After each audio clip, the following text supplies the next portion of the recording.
Hey guys, this is Miss Hong, obviously. I'm just going to go over these problems, and this here just means you can use your interactive notebook, pages 88 and 90, to help you along to refer back to notes, okay? Here is all the homework that you need to do tonight. If you've already done the literacy assignment, then you don't have to do that. That's the survey on e-class, okay?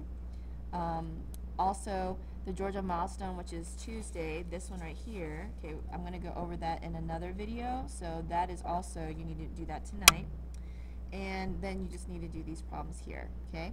So we're going to do number 2 together. Some of you we already did, some of your classes we didn't get to it, so I'm going to go over it now. Okay, so when you are given a graph, now this one is basically like the basic level. When the points are already chosen for you, then you don't have to do the choosing, whereas if you go to the problems on the back, you have to choose those points, okay? So let's try that. These are already given to us, so we're going to use those points. Now if you look on page 88, it tells you the steps you can take. So step 1 is to choose which 2 points you're going to use. Well, these are already chosen for us, so I can skip step 1. Step 2 basically says which one's you're going to be your first point, which one's going to be your second point, which one's your x1, y1, which one will be your second. So you can say, well, this one, maybe this is your starting point. Now, here's a nice thing about graphs, okay? If you can find these easy points, you don't need to do y2 minus y1 over x2. Now, if you want to, you can figure out what these coordinates are, put them in, and then do it. But what's nice about this is that you can just do rise over run or change in y over change in x, and you're like, okay, well, that's what all of these are, correct. But I can skip this step, instead of doing the math of it, I can just do the arrows, which is going to do all of this for us. So let's say I decide that this is my first point. Then I can go down and then to the right to get to this one, or right and then go down. Now if you decide, Miss Hong, I don't want this point, what if I chose the bottom point as my starting point? Then you would go up and left, or left and up.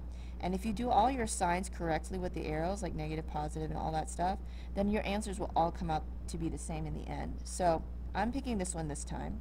So I'm going to decide to go down first, and then I'll go right. And make sure you draw these arrowheads. Don't just do this, because what I have learned with students in the past is that when they do this and there's no arrowhead, they forget what signs to put. Okay, now if you're really good and you don't show the arrowheads, that's for later. But for now, I'm going to say you have to show your work and show your arrowheads. So go down, I went down 2, and then turn the corner, and I went right 2. Okay? Alright, so now you have to decide which one is the rise and which one's the run. Or another way to say it is which one's a change in y and which one's a change in x.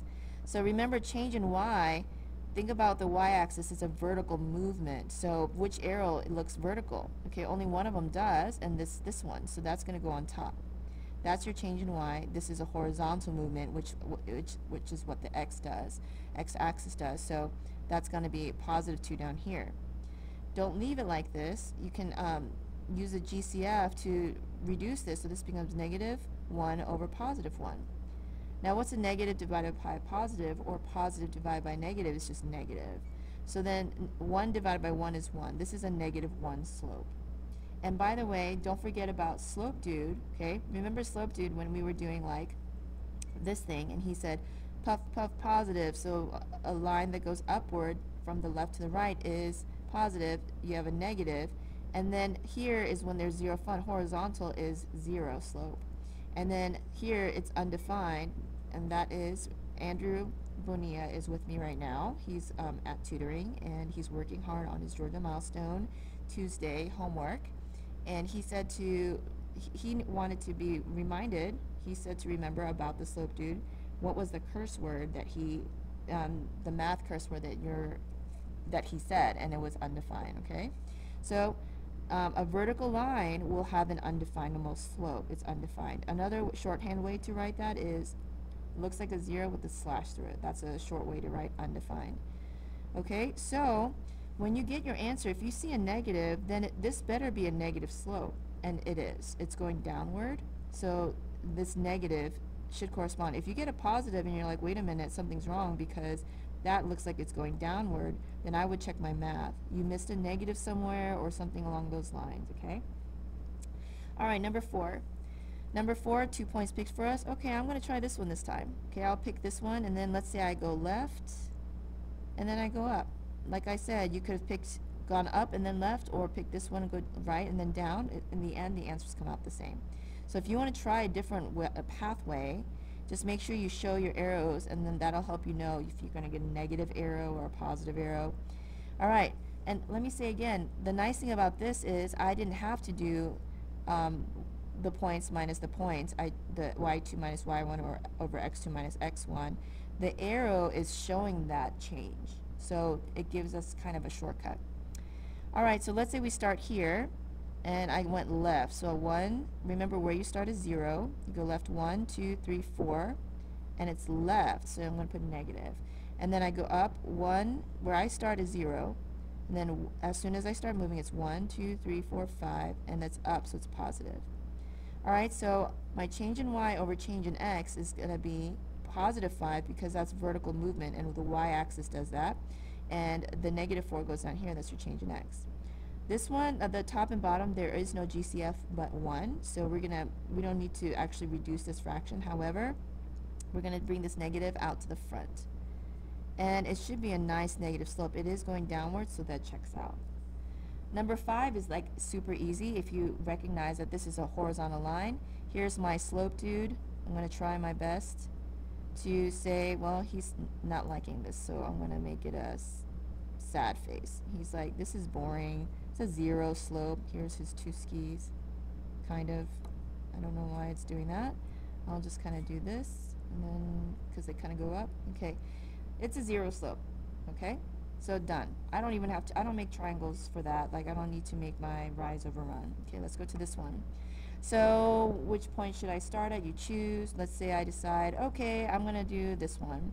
So I need to get to that point. I have to go up 1, 2, this is 0, 1, 2, 3, 4, and it's positive. And then I have to turn the corner and just go positive 1 to the right. Which is my change in y, because that goes on top, positive 4 over positive 1. Now that reduces to positive 4, and that is definitely a positive slope, so it should be a positive answer. Let's go to number 7. Number 7, pick a point. Okay, I'll pick this one. Maybe I'll go left, and then I'll go up. Okay, I went left 2, and then I go up 1, 2, 3, 4, positive 4. And which one is the rise? Okay, or let me say again, which one's the change in y? It's 4 over negative 2. Okay, now this is reducible by 2. They both have a GCF of 2. You get 2 over, why am I going over number 7? Okay, I'm doing it anyway because I'm going to finish up. Okay, so 2 over negative 1. And then if you reduce that, 2 divided by 1 is 2. And then a positive divided by negative is negative. This is a nice negative slope. Hey, that's an extra problem, okay? Number 8. It's vertical. What's the slope dude saying? He's saying a curse word, okay, because he's like falling off the cliff. And he is like, oh my gosh, what is he saying? The answer is undefined. I don't need to do work. Or you can write that, okay? Is your dad here? Okay. Huh?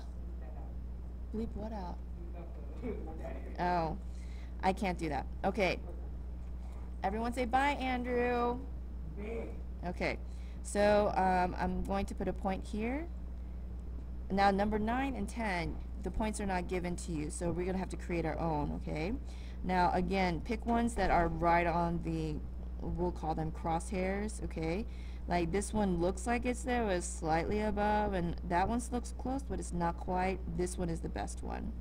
So it's all the way down here. Sometimes that happens, right? Especially if it's a steep slope, okay? So now that I've picked my 2 points, I need to draw my arrows after I decide which one I want to start with. So let's say I decide here, and I decide I'm going to go up, and then to the right. Alright, so what is that? What are the values here? So I'm going to go 0, 1, 2, 3, 4, 5, 6, 7, 8.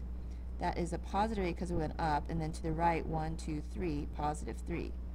Which one's your change in y? 8. Change in x? 3. Okay, is this a positive looking slope? Yes. Is this a positive number? Yes. Is the 8 on top instead of on the bottom? Absolutely, because that's the change in y. We're good. There's no GCF. It's already in its simplest form.